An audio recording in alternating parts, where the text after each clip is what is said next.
We basically are responsible for the fabrication of inorganic nanostructured materials. We have different methodologies of preparing these materials. We also use devices to fabricate materials. Such devices would include microwave reactor system. It is also a high pressure reactor system. But the advantage of using this is that the heating is homogeneous compared to conventional methods of heating. We can also control the power output that's given. So we are able to change and vary different parameters, and this allows us to have cutting edge over control of the structure, of the size, of the morphology, and various other aspects.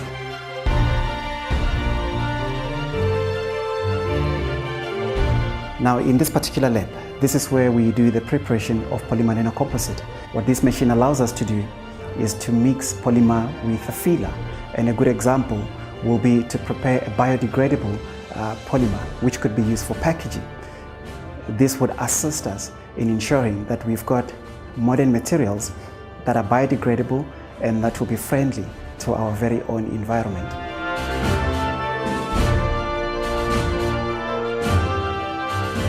As soon as we've prepared nanostructured materials, we do something that we call characterization. This is to get to know all the properties that are embedded in such materials. This is a TriStar machine.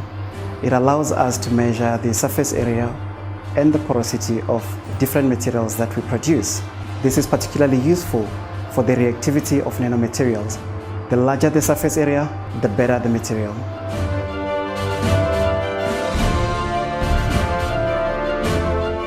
This room here is called optical room. The reason why we call it that way is because this is where we study the interaction of light with matter. This is Fourier transform infrared. It allows us to determine the functional groups in the material. We also measure the photoluminescence properties, or the emission properties as it were. UV visible, we measure the absorption of the material. We also use the so-called nanolog, which allows us to measure photoluminescence, but over and above, it also allows us to determine the chirality of the carbon nanotubes.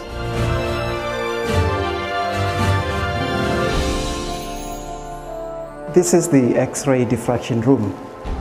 In this room, we measure the crystallinity of various materials. As you can see, we've got two different types of techniques. We've got the wide angle XRD, which is this one here. We've also got the small angle X-ray diffraction. What it does is determine the crystallinity of material that are more complex than your usual powders.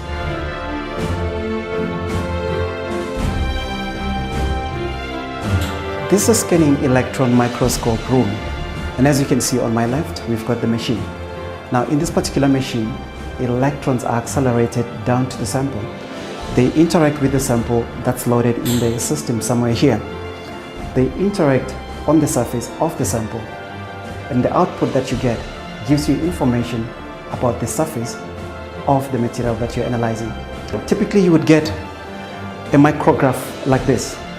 This is a typical micrograph of carbon nanotubes.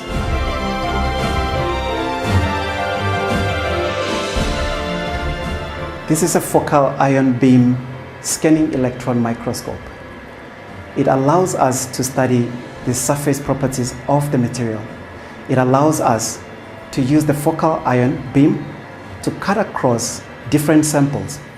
It allows us to view in three-dimensional the cross-sectional areas of these materials.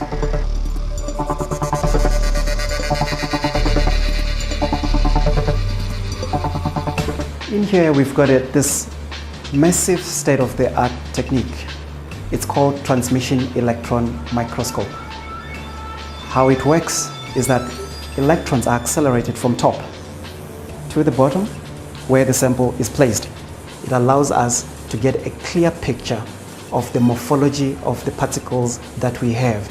We can see the surface as well as the internal part of the crystals.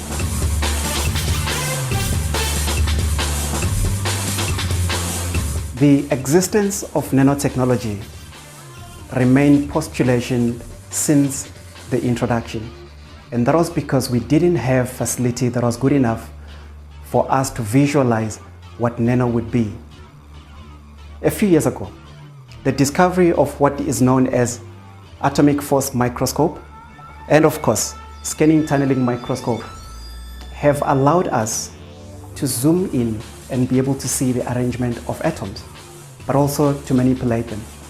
This is the basis of what nanotechnology is and is known to be today. Join us now as we explore the facility in more detail. It looks like we're headed for an era of great discoveries and innovation, and you too can be a part of the nano journey.